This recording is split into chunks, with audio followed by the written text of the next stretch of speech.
tuangalie taasisi zetu za dini ambazo nazo kwa namna moja au mingine wamejiingiza kwenye mkumbo huu. Hapa unajua, unapokuwa kiongozi lazima ukubali wakati fulani kukosa umaarufu, lazima ukubali. Na kama kukosa umaarufu kipindi hiki kuelekea kampeni, kuelekea uchaguzi na baada ya uchaguzi, utaondoka tu. Lakini uondoke, turekebishe, tuseme kweli. Taasisi zetu za dini, tunasema Tanzania haina dini, si ndio? Lakini watu wetu wa Tanzania tuna dini. Na tuna dini za madhehebu mbalimbali. Tuna dini kuu sijui 4 sijui 5. Tuna Wakristo, tuna Waislamu, tuna Mabaniani, tuna mamonki wale sijui Buddha na wengine ambazo ziko huko zinafanywa. Lakini kubwa ni hizo 4 au 5. Na hizi 4 au 5 zina madhehebu mbalimbali. Kwa Waislamu kuna Sunni, kuna Ibadhi, kuna Bohora, kuna Subinani, kuna mambo mengi tupo. Lakini na Wakristo na wenyewe wana madhehebu yao tofauti tofauti. Kikatiba na sheria za nchi, hakuna madhehebu hata moja ya dini yoyote imepewa uwezo kikatiba na kisheria kutoa matamko ya kuoverride madhehebu mengine yote ya dini. Hakuna. Hakuna. Wasitokeze watu wakajibebesha hilo. Siku zote nasema Tanzania hii haina mwenyewe, wenyewe ni sote. Hakuna mwenye certificate anaweza kusema Tanzania ni yangu na itaongozwa ninavyotaka mimi. Hakuna. Tuna sheria zetu, tuna katiba yetu. Tumeamua kwa democratic country tutaendesha demokrasia yetu kwa njia tulizokubaliana. Lakini viongozi wa dini msijifishe majoho ya kwamba nyinyi ndio mnaweza kuoverrun nchi hii. Hakuna. Hakuna. Tutakwenda kwa katiba na sheria ya nchi hii. Hatutaendeshwa na madhehebu yoyote ya dini. Madhehebu ya dini na wafuasi wao. Ubora wa dini uko mioyoni kwetu.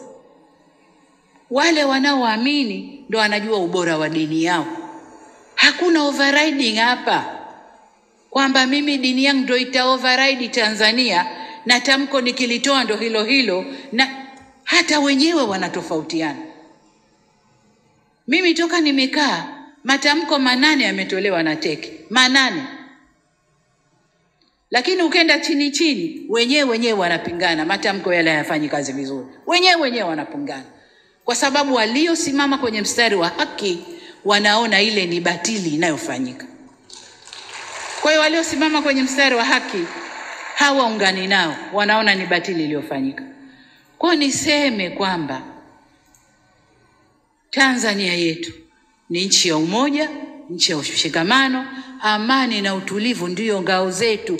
Tusivurugwe ndugu zangu kupitia milengo yetu ya dini, milengo yetu ya siasa, milengo yoyote ile. Hatupasi kuivuruga nchi hii, hatupaswi. Hata kama aliyepo juu ya serikali humtaki. Kuna muda.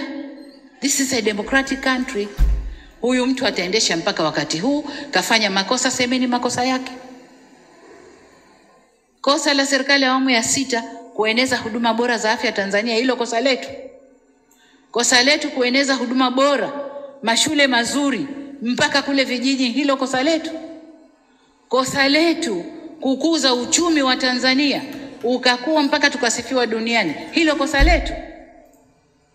Kosa letu ni kufanya Tanzania iwe nchi ya salama, ikalike na watu wafurahi, hilo ndo kosa letu. Kosa letu ni nini? Kama mtu hampendi anayeongoza, tustahamili tu. Mioyo yote imeumbwa na stahamili. Demokrasia ipo. Ataongoza, ataondoka. Kwani wote walioongoza kutoka mwanzo mpaka leo awamu ya 6 wote walipendwa na kila mtu? Nchi ilivurugwa. Sasa kama humpendi Samia, hakuna sababu ya kuvuruga nchi. Kama humpendi kwa alivyo, humpendi kwa dini yake, humpendi kwa alikotoka, hakuna sababu ya kuvuruga nchi. Katiba yetu, sheria zetu zipo. Nchi hii inaongozwa kwa katiba na sheria zetu. Hakuna sababu ya kuvuruga nchi, ndugu zangu. Kwa hiyo niwaombe sana, zile sumu zinazotiwa huko, mnapotiwa sumu tumieni akili zenu. Najua hakuna eneo baya la kumpata mtu kama dini. Unapomkamata mtu kwenye dini na ukamlisha ubaya wa mtu kwenye dini, unajenga chuki ya ndani ya moyo kuliko wanasiasa. Wanasiasa wakimharibu mtu, wanamharibu mtu kichwani. Kichwa hakiweki. Akija mwingine na zuri, ile baya litaondoka, zuri litaingia. Lakini ndani ya moyo likiingia, limeingia. Kwa viongozi wetu wa dini, kaeni kwenye mstari wenu. Dini zetu zote zinasema kila mamlaka imeletwa na Mungu. Kila mamlaka imeletwa na Mungu. Iwe kwenye mamlaka kuna mwanamke, iwe kwenye mamlaka kuna mwanamume, kila mamlaka imeletwa na Mungu. Na sababu ya Mungu kuleta mamlaka hayo, hakuna anayejua duniani. Hakuna. Mungu peke yake ndo alikuwa anajua. Kwa nini Samia leo yuko hapa? Kwa hiyo niwaombe sana viongozi wa dini, tuvae majoho. Yale majoho yetu yaoneshe sura halisi. Hakuna kitabu chochote cha dini kimesema tutazitumia dini zetu kuvuruga nchi zetu. Hakuna. Ni utashi binafsi wa watu kwa ubaya wa nafsi zao. Kwa msivae majoho ya dini mkatengeneza utashi wenu binafsi kwa kupitia vivuli vya dini. Niwaombe sana viongozi wa dini, tusimame, tusivuruge nchi yetu. Tusivuruge nchi yetu. Kama kuna lolote, njia sahihi za mazungumzo zipo. Njia sahihi za kukaa na kujadiliana zipo. Hakuna sababu yoyote kufika tulikofika, ndugu zangu.